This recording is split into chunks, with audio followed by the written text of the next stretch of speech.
Hi, I'm Maria Thea Harris, or Velo Sews on social media.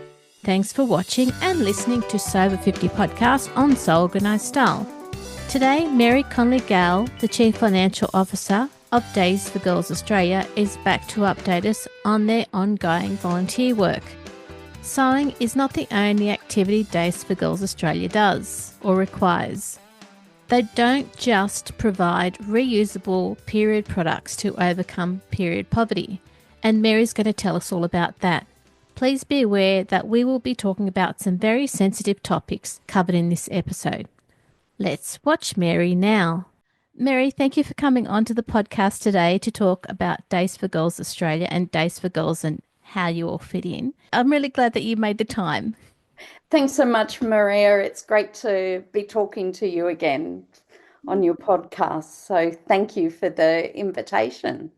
I think, we did the podcast a couple of years ago and it was audio only. And I'm hoping that this one, because it's video and audio, we can show as well as describe all of the work that the Days for Girls Australia teams do. I have our Days for Girls kits here. So I'll be able to show you all the different components of what we sew and what we include in our kits. And also an example of our flip chart that we use for our menstrual health education for the girls and women. And also we have an education program for men and boys as well. Well, that's pretty good because you're covering the whole gamut of the social fabric that makes up our communities. Correct, because our founder, Celeste Mergens, said that, if we're not educating the boys, we're missing out on half the population. And that's the only way that we can really and truly shatter the stigma around menstruation if we involve boys and men in the conversation. Mm-hmm. And as we know, menstruation impacts everyone, whether you're a man or a woman. If you're a man, you have a wife or a mother or a sister, a daughter, a work colleague, a friend who menstruates. So everyone is impacted, and it shouldn't be something we're ashamed of because it's a part of being a natural, healthy woman. It's part of being a healthy woman, menstruation. So it shouldn't be shameful. It's a basic part of how we create families, how we create the next generation. Correct. The fact that that Days for Girls exist is to make sure that menstrual products and menstrual education is available for all parts of our society. Correct. There's over 500 million people around the world living with period poverty. Now, period poverty means that they don't have access to products to use. They don't have the education around menstrual health. They don't have adequate sanitation or toilet facilities to change. So it's a wide gamut of things. And period poverty doesn't just impact third world and developing nations. It impacts first world nations. 1 in 5 people here in Australia have period poverty, are living with period poverty. That's over 1 million people. 1 million menstruators here in Australia are experiencing period poverty. In a recent survey called the Bloody Big Survey in 2024, conducted by Share the Dignity, they had over 150,000 respondents to the survey, and they found that it was 63% of Victorian respondents found it difficult to buy period products. In Australia, it was found that Tasmanians, the respondents from Tasmania, it was 10.7% of people had experienced period poverty in the last 12 months. And in the ACT, a bit over 5% of respondents had experienced period poverty in the last 12 months. So it's real. It's happening here. Many people always say to me, oh, but period poverty doesn't exist in Australia.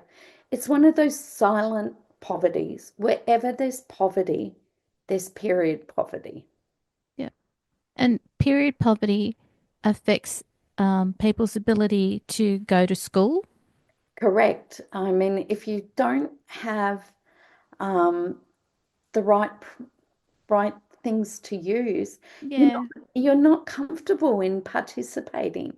Yeah. You're worried about staining your clothing or, Yeah. being bullied. I had a beautiful example from one of the food banks that we have provided our kids to. They had a single dad come in who was a regular to their food bank. And this day he looked a little bit upset. And the ladies were talking to him, and he was saying how he was really concerned because he couldn't get his younger daughter to go to school. She didn't want to go to school because last month she had her period and she soiled got blood on her clothing, and she was bullied and Mm. teased about it. And so this time she didn't want to go to school. Mm. And so they had some of our kits and they gave him one, and he actually had three daughters. So they gave him three kits.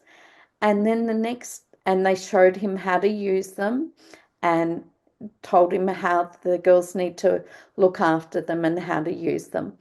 Anyway, the next time he came in, he said to them, you know, I just want to thank you and thank the organization that donated these kits. He said, I felt I was failing as a father when Oh, I had to spend my money on buying milk and bread for their breakfast and lunch, and then I couldn't afford their girls' stuff. yeah. And he said, now my little girl goes to school with confidence. It's a great story because he's now able to provide his daughters with that confidence because he understands and he's got the kits for them. Correct. And with the proper use and proper care, Mm. um, our Days for Girls kits are lasting in the order of 4 to 6 years. Wow. That's really good. That's a We've had, long time. yeah, we've had some feedback that they're lasting in 6 years in quite remote areas where they are washing in streams and things like that. And Mm. that's why Days for Girls, we have a patent on our patents, and we have quite good quality control for the sewing of our kits, the materials we use to make our kits and everything. So we only allow official Days for Girls teams to actually make our Days for Girls kits because Okay. we we make them to such a high standard. And the reason is we want to make sure what we give to a girl or a woman that it lasts them as long as possible.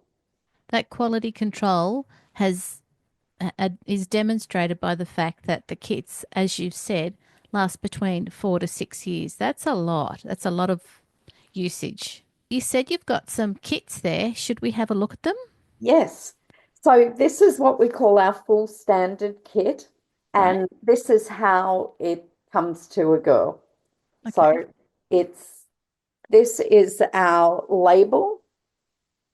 Yep. It tells you whether it's a regular size kit or an extra large kit and what size underwear are in the kits. And so our volunteers actually sew this drawstring bag. Yep. um, which carries everything in it. And then inside, we have this is our carry pouch. It's made out of a polyurethane laminate, which is a waterproof. And the idea of this is to take the soiled liners home. You know, you put your soiled liners in there. We also have a face cloth. We include a face cloth so that the girls can wash themselves when they change. Inside our standard kits, we include 2 pairs of underpants. We include, this is the main component of our Days for Girls kit, and this we call, it's like a pad or what we call a pod, a personal object of dignity. Oh, nice. As you can see, it folds down just nicely, can fit in a girl's pocket if she's taking it to school. So the two main components that we sew, our shield. Yep. So this we sew out of 100% cotton, and we tend to use quilter's cotton because it's a better weave for us. And in the middle is again a polyurethane laminate, Hmm. which is the waterproof barrier. Okay. And we use 100% cotton because there's less chance of irritation for the girls. Yep. And then we have our liners, which is the main component of it. And Yep. again, these are made out of 100% cotton flannelette, so it absorbs the menstrual flow. And there's this section here we call our hotspot, and we fold the liner up, and that gives 6 layers of absorbency. And so this fits into the shield Right. just like this. This then just fits around the gusset of your underwear, just like a modest pad with wings. Hmm. So that slips in there, clips together, and there you Uh-huh. have the pad Brilliant. in your underpants. And the good thing with our design, you can adjust it for your flow. The shield is actually designed to hold 3 of these liners. So that's 18 layers of absorbency. Yeah. Yeah. So if you've got a heavy flow, you can Mm. adjust it accordingly. Yep. Or if you've got a light, so you might want 2 liners or 3 liners, and Hmm. then you can adjust it during the day. So in our kit, we provide 2 pairs of underwear, 2 of our shields, 8 of our liners. We also include a cake of soap to help with just washing and hygiene. And as I said, the carry pouch, the drawstring bag, and the face cloth. And in addition, we also have a little brochure, trifold, that talks about menstruation and what it is, gives you the menstrual cycle and how to calculate your menstrual cycle, and also just some questions. It's really hard for me to talk about things like this. What should I do? Why do I have a period and how often does it happen? Talks about the color of your menstrual flow can help you understand which day on your cycle. Mm. So give some basic education. In our Australian one, we also talk about product choices. So we talk about disposable pads and disposable tampons, washable pads, and also menstrual cups that, they're the choices people can make. And we also include our little care and use guide. So this shows them how to use their kit Right. and how to look after and launder it as well. I'm thinking about the father and those pieces of information that are in the kit would have made his job for supporting his daughters so much easier. Yes, definitely, definitely.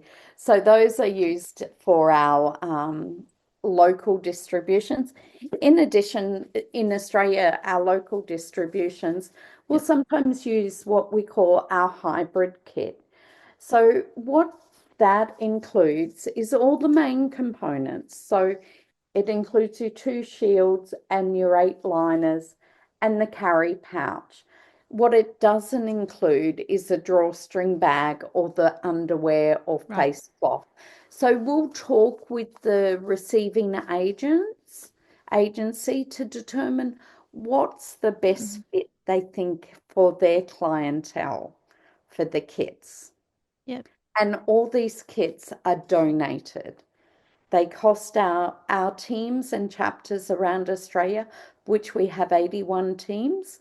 They do all their own fundraising to buy the material to make the kits. And we donate all our kits as much as possible.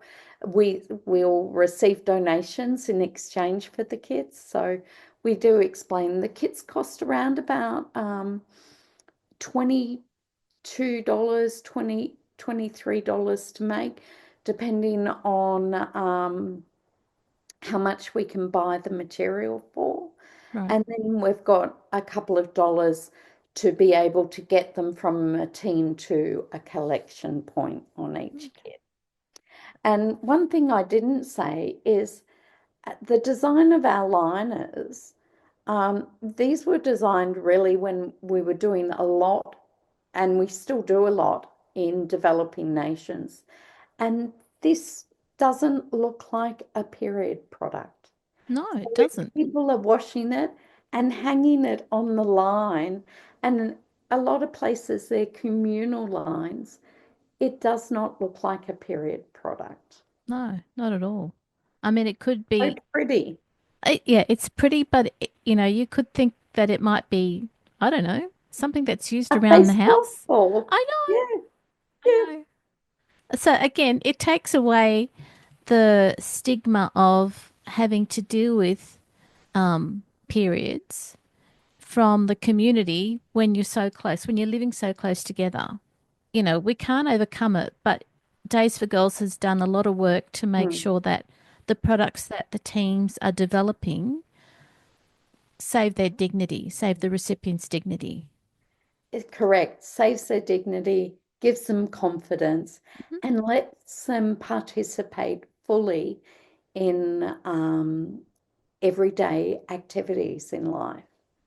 When we do a distribution overseas, we try and do a full education distribution. Our For the girls and women, it's called our Ambassador of Women's Health training, and we talk about the female reproductive system.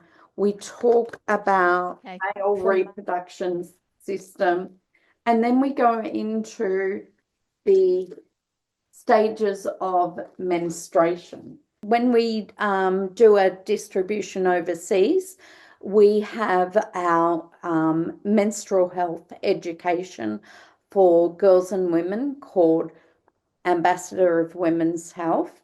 Yep. And we also do a education for boys and men called Men Who Know. And our menstrual health education goes through puberty, female and male reproduction, menstrual cycle. For the girls' education, we do an in-depth look at the four stages of the menstrual cycle. We also talk, for the boys, we talk about strong choices and what it means to be a strong male figure in your community. It's about being there for women, standing up for women, and protecting women. Mm. We also talk, obviously, for the girls, we talk about looking after their kid and caring for their kid. We talk about how to um, track their menstrual cycle. And for both the boys and girls' education, we talk about how to identify trafficking. and how they can protect themselves from trafficking. And we also talk about STDs and how to protect yourself from STDs. It's a lot of social education that you're providing, that Days for Girls is providing. So, with all of the work that's been done to develop the kits, is there much training that happens at the local level for the teams that are sewing them? Provide the teams with all the training, obviously, on how to make each component of the kit. There's a lot of non-sewing components, so on a team level, we need sewers and non-sewers. Yeah. Because there's a lot of non-sewing tasks as well. We also provide our team leaders, with education on safeguarding, because we are a registered charity and because our product does go to the majority of our products go to young girls or vulnerable women. We do need to understand safeguarding. So our teams gets training on safeguarding. We also encourage our teams to undertake our Ambassador of Women's Health training and the Men Who Know training. These are free online courses on our Days for Girls International website. Anyone can do the training. It takes Mhm. about 2 hours to do the training. And it's amazing, as a woman, I went, oh, I didn't know that. Yeah. You really learn some things. So yeah, there's lots of training opportunity. We also, Days for Girls Australia, every 3 years we have a conference somewhere. In 2022, we met up in Brisbane. This year, we're actually going to be meeting over in Fiji because we have some teams in Fiji, Solomon Islands, Papua New Guinea. So we're going to Fiji for 3 days, and there we'll be looking at period poverty in Australia, Yep. period poverty in the island nations. We'll be looking at advocacy and how we can advocate for menstrual equity. We talk team things like how to manage your team, how you can go about fundraising. Obviously, no Days for Girls conference would be a conference without talking about kit and making the kits and quality control of the kits. We also have our Days for Girls International CEO, Tiffany Larson, coming to Fiji, and our international global director, programs director, Layla Eisenzong, coming for the conference as well, which is really wonderful, especially for our island nations teams who will be coming across. Mm. Sounds like some really good international support Mhm. for not only what Days for Girls Australia is doing, but for being able to establish and distribute further in the island nations. And we always feel that it's so much better if we can get our local leaders Mm.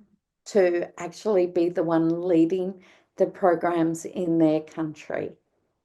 And we can support them. We can support them.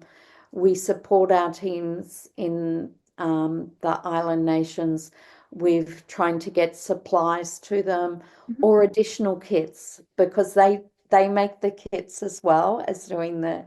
distributions, but the need is so great they don't have the capacity to meet the entire needs. So teams from Australia will support them with sending kits to them. Oh, that's fabulous. Mary, before we finish, for people who are not involved with Days for Girls but would like to provide some sort of support, what do you suggest that they do? They can support in a number of different ways. Mhm. They can support by making a donation to Days for Girls Australia. So if they pop on to the daysforgirls.org /Australia page. They can make a donation to us via PayPal. They can support a local team in their area. And if they go on to the Days for Girls International website and go where we operate and search for Australia, they'll see where all the teams are in Australia, and they can, I think every team is listed there with their email address. Yeah. And they can reach out to them and see, ask them to volunteer. If they can't find that, they can email australia@daysforgirls.org and ask to be connected as a volunteer. Follow us on Facebook and Instagram. That's always a great way to see what we're doing and what activities. If anyone is in Sydney, we're having a gala fundraising luncheon in Sydney on the 18th of May. So that information is on our Facebook page. And that information will be on this podcast show notes. Wonderful. Mary, are there any other final words you'd like to add? Because I'm so pleased that you could come onto the podcast. I would just encourage everyone who, no matter what stage they are in life, to have conversations around menstruation with the younger generations. Talk to your daughters or granddaughters. Talk to your grandsons and sons. Yeah. And, if you're looking for something to do, if you're retired or if you're just at that stage of life where you've got extra time, reach out to us and find out how you can become involved. Because, before I got involved, I was involved in a lot of things. But there's some things in life, I know that I'm making a difference in a person's life. And you can't often say that, because I know every kid we get into the hands of a girl or woman that needs it, we're changing that person's life. Yeah. And it just, just warms your heart. And as Days for Girls Australia is 100% voluntary. We're all volunteers. No one in Australia gets paid. And we do it because we're passionate and we want to help as many girls as possible. Brilliant. Thank you so much, Mary, for telling us more again about Days for Girls. I'm hoping that people will watch and listen to this podcast because it's got all of the details about what it is Days for Girls are doing, not just in Australia but overseas, and also how they can reach out and help. Thank you, Maria. I really appreciate you inviting me to come and talk on your podcast. Thank you. Oh, it's my honour that you're here, so thank you too, Mary. This episode of Organised Style Podcast for Sober 50 was video and audio produced by me, Maria Theoharis, in my sewing room with permission of Mary Connelly-Gale. Sound by bensound.com. If you'd like to support the production of Organised Style Podcast, pop over to the Patreon account. Make sure you direct message Sandy on Sober 50 to support their challenges and posts. Go back through the podcast archive to hear and see more people from the sewing community. There are over 480 episodes to watch and listen to now. I look forward to being with you in your sewing room next time. Stay safe, everyone.